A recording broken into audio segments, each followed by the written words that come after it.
Hey folks, welcome back to Shoulda Cashed Out, and today we're pulling back the curtain on our number one crap strategy.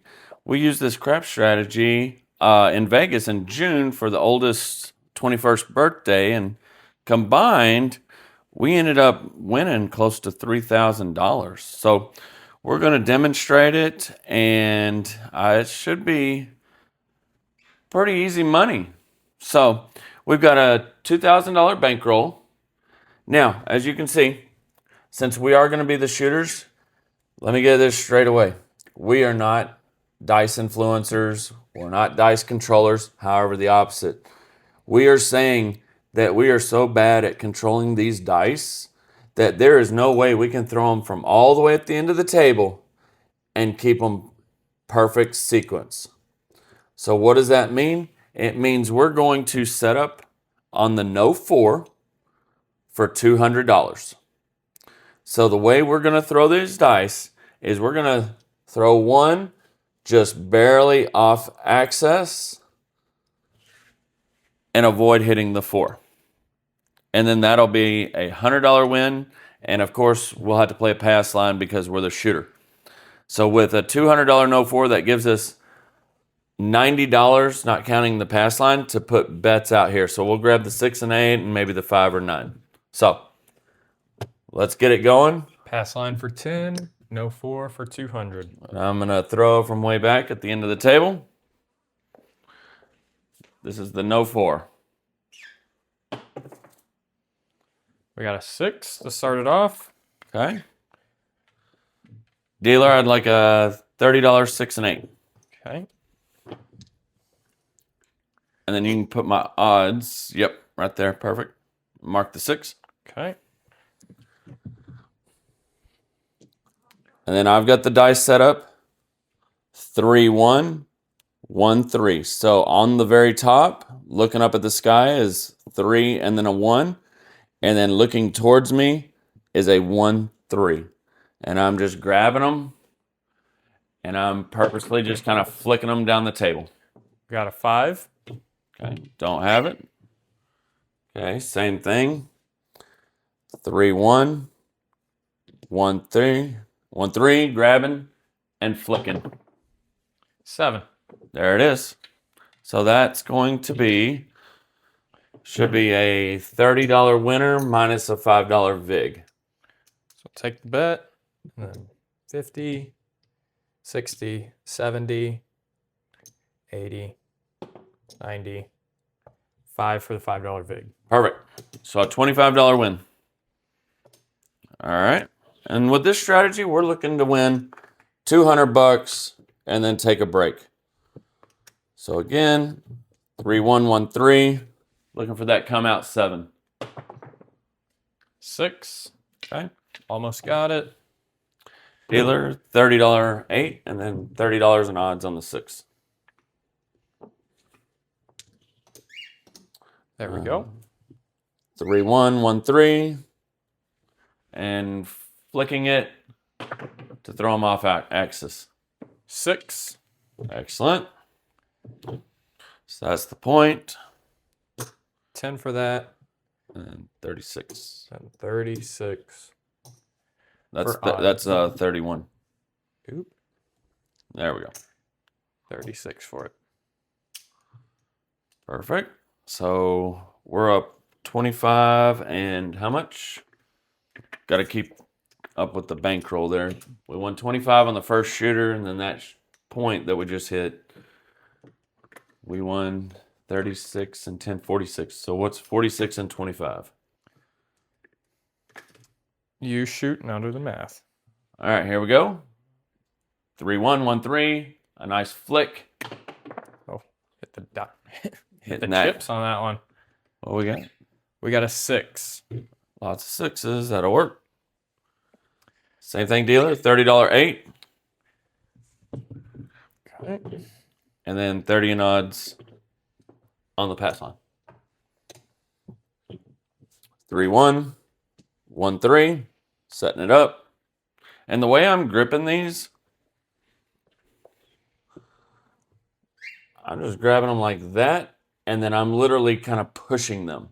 I'm not rotating like that, I'm literally just kind of shoving them down towards the table, trying to land them in this area. And then I want them to hit that gator board and just break apart. 6. There's the point. So there's another $46. 25, 30, 40. So right there's 92 plus 46. the 25. 92 and 25. Should be looking pretty close to profit goal. If I can hit a come out 7, we've definitely nailed it. All right, points off. We got 65 in reds and then 50 in greens. So we made it past So the 115. mark. So yeah, come out 7 here and we're walking. Here we go. Aces. All right. Replace the pass line.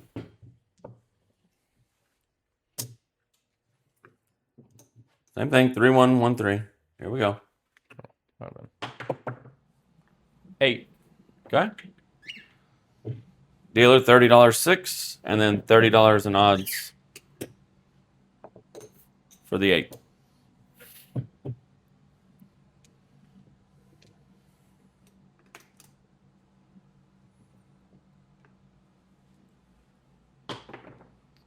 Six. Perfect.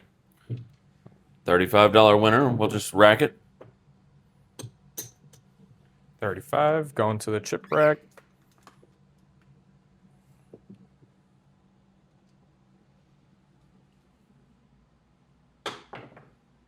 Nine. Don't have it.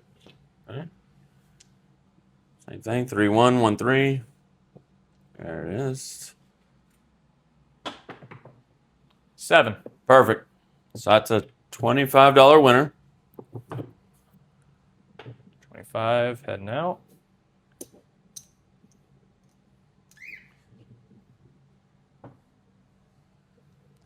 Okay. So how's our rack looking now? How many? 1. Let's see. Those right there. So all of this is profit. So 150, 5, 60, 65, 70, 75, 80, 85, 90, 95, 200, and 15. So we're up $215, and I just 7'd out, right? Yep. All right, so you can take down the 4. So Ooh. we always stress to y'all 10% win goal. Started with a $2,000 bankroll. We won $200. So my son, he would bring his bankroll and he would try to do the same thing, win 10%. So at this point, we both would be up $400 with your bankroll and my bankroll. And so we would definitely take a break, relax, get some pina coladas, right? Oh, yeah. And then revisit a little later in the day. Maybe try it at a different casino. Take somebody else's money. But guys, girls, will this strategy work all the time? No. At some point, the 4 is going to be rolled, right? But we're banking that the 7 and these other numbers are going to come way more than the 4, okay?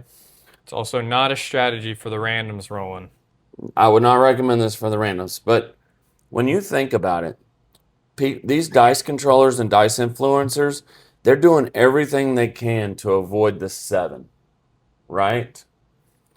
Typically what they do. The 7's the strongest number on the table. It's rolled more than any other number. Why are we trying to avoid that? Yeah, it makes more money when you avoid that number, but at some point it's coming up. It's always going to come up, right? Is the 4 going to always come up? Doesn't always have to. No. So we are, I'm telling you, the way our mind works, if we can avoid one number, if you want to do the 10, because you could set up and do it with the 10. There's 6, 4, 4, 6. If you'd rather not have the 10 roll, right? Just the way we're thinking about it is let's set up on the 4. and just roll them and not land on the 4. You know? And that sort of thinking has led to our success on the craps tables. You had said one point, we were talking about best bets and edges in the casino, and you had thought that something like what we're doing, or like anyone who can actually influence the dice, has a bigger advantage than, say, somebody who can count cards at blackjack, right? I think anybody who can influence the dice is going to make more money than anybody who can count cards. And I agree with that. Now, do I think being able to control these perfectly every single time you're the shooter? No, I don't think that's possible, because different tables have different levels of bounciness. You're at different distances. So it's very difficult, even with a table at home, to practice on. But if all I'm needing to do is set these dice up to avoid the 4, I'm pretty certain I cannot throw these perfectly down the table and land on the 4. And if it hits the table, bounces out, hits the gator board, and lands on a 3-1, then I've done everything I possibly could to avoid the 4. It just was going to happen no matter what, right? Mm-hmm. So, but hope you enjoyed this. We'll go through and play this more. We just wanted to give you a quick demonstration of what we actually do at the casino. All right. So, till next time, shoulda cashed out is out.